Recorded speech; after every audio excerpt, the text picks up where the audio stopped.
Welcome to Stop the Badges Weekly Nightly News. I'm Porter Vaughn.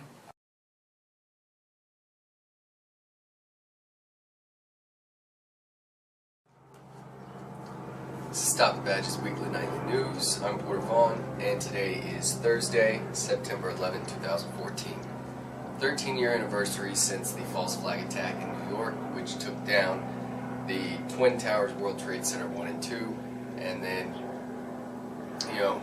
also World Trade Center number 7, which was a block away, and of course no attack on it or no bomb on it. It just fell down because there was an office fire. And as we all know, you have to be careful when you have like a kitchen fire or an office fire break out in a several story, I think it was 9-story steel frame buildings like that, because if paper catches on fire and then the wall catches on fire, then the whole building's just going to instantaneously collapse right on top of itself within a matter of seconds, and just create nothing but rubble. So that's also expected with thermite demolition explosions. But I'm sure paper can do it too, as 9/11 supposedly showed us, but we didn't need any proof. That's why no investigation was done. But that's said and done. Again, 13 years ago. The point that we're here to make now is, in the past 13 years, we're no closer to having our freedoms back, which were yanked away in justification of retaliation and prevention of future terrorist attacks, such as the one that we were supposed to believe occurred solely from outside sources on 9/11. No sources within our own government helped that attack move along. But no, the Patriot Act has been expanded. FEMA camps are here. Your rights can be taken away. Your food can be taken away. Your water can be taken away in any moment of a crisis. They declare a state of emergency. And one thing that I think is really scary right now is we're getting closer and closer to declaring states of emergency just for whatever reason. I mean, it's been on paper that a state of emergency can be declared for bad weather or civil unrest or immigration influx, or an economic crisis. But I think that was something in the back of people's minds that were like, oh, that's it's a Z World D-Day revolution type plan. It's not ever going to happen to me. But in Ferguson, protests broke out over the police gunning down a 18-year-old kid, and the people wanted to ask questions about it, not allow it to be swept underneath the rug. So protests broke out. The cops didn't get away with this shooting like they normally do. And if we look at them, the police officers, military troops, they are like the Roman soldiers, or the Nazi soldiers, or they're the ones that will go off into a foreign land and rape people and then bring back slaves and throw them in prison and make them fight in a gladiator ring, because nobody will listen to them. This is, shut up, slave. You're a slave now. Shut up, prisoner. Get back in line. Shut up, crackhead. Nobody's going to believe you. So they can rape and kill whoever they want, as long as they do it with people who aren't important within the system, the elitists themselves, their family members and friends, anybody protected. And they do it in the ghettos, the white trash areas, the trailer parks, the poor rural areas, or maybe the shitty suburbs. But as long as they do it to the people who are always on the minority, who are always the underclass, then they can do whatever they want. And that's why we need to take that ruling power back, because robbing us of our liberties hasn't gotten us any closer to defeating the terrorist threat, hasn't got us any closer to freedom, and that doesn't make any sense, sacrificing your liberties for freedom. Your freedom is about protecting your individual liberties, not allowing the government to take those in justification of protecting their system and claiming it's your freedom. Because the American government is not my freedom. My freedom is my freedom. If that's under the United States of America, then that's what it is. If it's under, a new power that comes in, if it's under a new independent, revolution, a new independence revolution that breaks off and establishes a new, kind of Articles of Confederation all over again, and we get rid, or a new constitution, we draft up a new one that really does protect the people's rights, and that we do make sure we can stick to it, then whatever system it's under, that's your freedoms. If you live in China, it doesn't have to be the Democratic Republic of China.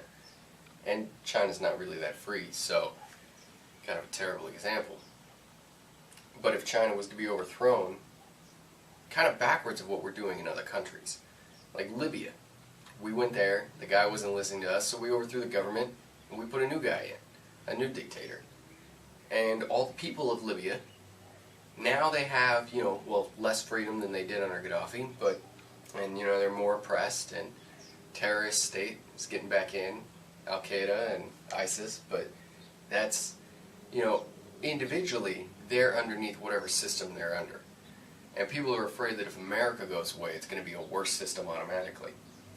That's what we tend to do to other countries and our own. And it's not because we're actually doing it, it's because America is the major world power that's the puppet of the elitist puppeteers. So they don't really care about my freedoms or yours, they just care about, securing their own wealth, their own power, getting the system more integrated so they can keep a better watch over it, expanding Big Brother, taxing everything they can to expand their power and wealth, and then making sure that they always have theirs and they're always on top. So, if we can wake up to that and see that they shouldn't just, whenever they don't get away with something or whenever they want to justify something, they can declare a national state of emergency or a statewide state of emergency. And once that's done, especially for the next, like Michael Brown incident, where there is actual civil unrest going on, where there's even just a couple people causing chaos in the streets, but more importantly, there's a massive group of people who are verbally, mentally, willfully pushing back against the system and saying, no, the buck stops here. Then they can issue that state of emergency, confiscate all your food, your land, your vehicles, your fuel, whatever they need. It's, it's in the F.E.M.A doctrine. They're allowed to do it. They can take whatever they need, any supplies, transportation, land, water, and resources, and they can redistribute it so that everybody gets some. So, prepping for yourself and trying not to keep your head buried in the sand through this whole thing isn't going to help. They will just take everything you've got and redistribute it mostly to themselves. Make sure they're continuously getting a cut in a supply of food, resources, fuel, whatever, they got. But then they'll give a little bit out and say, see, it didn't go very far, but it went to everybody. Rather than just keeping you and your family safe because you worked for that and saved for it and paid for it. You are now actually in a system where you are completely a slave. You get paid an hourly wage. They tax it. You cash your check. The bank has a fee. Well, is going to soon have fees, possibly, because they're getting fees instituted, put upon them for holding money to try to increase and stimulate, economic spending and growth and increase loaning, which will just put people further in debt, which creates, yes, a further tighter hold on your leash as a slave. So, if, soon you might be getting taxed money out of your bank account, so if you don't cash the whole check, you're taxed. And then you got the cash and you go buy something and you pay sales tax and you're taxed. Then, you get the product home, and if it's something that the government could want at any one point in time, they can take it. If it's your vehicle, they can take it. If it's your food that you're stocking up, they can take it. If you've planted crops with the seeds you bought and you paid sales tax on your own land, they can take it. Not to mention your land or your house. They tax that annually. They justify running, like a small percentage of their budget off of your land tax. and then they, justify another small percent of it off the sales tax, so that really they can just spend that much more money. Their budget's forever expanding, and most of their budget is off of money they're borrowing from the future anyways. They're just going further into debt themselves. So you don't own anything you own. Anything you own can be taken away from you. Not to mention, you've probably paid taxes on anything you own twice. You paid the taxes when you got the money, and you paid the taxes when you got rid of the money. And possibly even sometime again in between, if there was a bank tax or an exchange tax or any kind of a check cashing fee or tax, ATM fee or tax. Not to mention speeding ticket taxes, red light taxes, photo radar enforcement taxes, texting while driving taxes. All these are taxes that are created on people. If they wanted to actually stop that, they could make it so that when you get into your car, your phone only accepts calls. I mean, do we really think that we have the technology where we're tracking people's mileage in their vehicle remotely via little chips that are placed in all the cars so they can get ready for a mileage carbon tax versus an 18-cent gallon tax, flat rate that you pay standardly? Which, by the way, for anybody with better gas mileage, you're now going to pay more taxes, because before you're paying 18 cents on a gallon, which went up from 12 cents on a gallon just earlier this year. So it's already done a 50%, actually, yeah, 50% increase. And what was I saying? Yeah, 50% increase on your gas tax. But if you get, 18 miles per the gallon, you're paying about a cent per mile that you drive. If you get 36 miles per gallon, you're paying half a cent per mile that you drive. So now, whereas I get between 40 and 45 miles a gallon. If they start doing a mileage tax versus the 18 cents a gallon tax, that 45 miles a gallon isn't going to help me anymore. The gas rate per gallon might go down, but then I'll have to pay the tax. I guess every time I fill up, they'll check my mileage and make me pay for the last 400 miles. And that'll be quite a hefty tax, I'm sure. I'm sure that'll be at least $10. Because, what's it going to be like? Well, let's say 10 cents a mile, right? So then, bam. Still lying. Still $4, just off of that. But, anyways, oh no, wait, no, 400 miles. That's $40, is it not? It's 400 times $1, and then a tenth of that.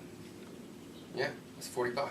So that's still 10 cents a mile, $40. But say they even do 5 cents a mile, you'd be paying $20 on top of the gas. That's on top of the gas. That's just the gas tax, and that's coming our way as well. So if we don't fight back, our slave chains will never be broken. And yes, those are metaphorical. No, I'm not saying that we're just like the slaves that were earlier in this country, the African Americans. I don't think those are the same, because they're not. And guess what? Those weren't the only slaves throughout times. Romans, they kept everybody as slaves. Egyptians kept the Jews as slaves. Vikings kept slaves. Japanese had slaves. I'm sure, Koreans had slaves. I'm sure maybe even Aztecs had some kind of a slave. I don't really know. It's people. As long as we separate ourselves into separate groups and we try to, make all these differences and distinguishes, then comes the question of which one's better, and somebody tries to escalate themselves and enslave the other one. Now it's just the rich trying to enslave the poor and trying to divide them amongst each other so that the battle is forever ongoing in the pit and never gets brought up to their level. But that's what we're facing, so maybe wake up, realize that last year, last September, Obama was coming to us asking us to fund the Syrian rebels, give them money, give them guns, give them missiles, give them aid, help them overthrow the Syrian government. And then, what happens? These rebels are with ISIS now. These rebels are ISIS now. These, ISIS is dominating the region. ISIS, somehow stole all of the weapons that we sent over there to help the rebels with. So I don't know how that happened exactly, but And now Obama's asking us to yet again, arm and fund the rebels to overthrow and, destabilize the region and help get the dictators and the corruptors and the terrorists out of the fight, so that the fight for freedom and democracy and all that is good, God Almighty, can live on. But I don't know, wake the fuck up, do something, because this is to you, and doing it isn't watching this. Wake the fuck up. That's all I got. Have a good day.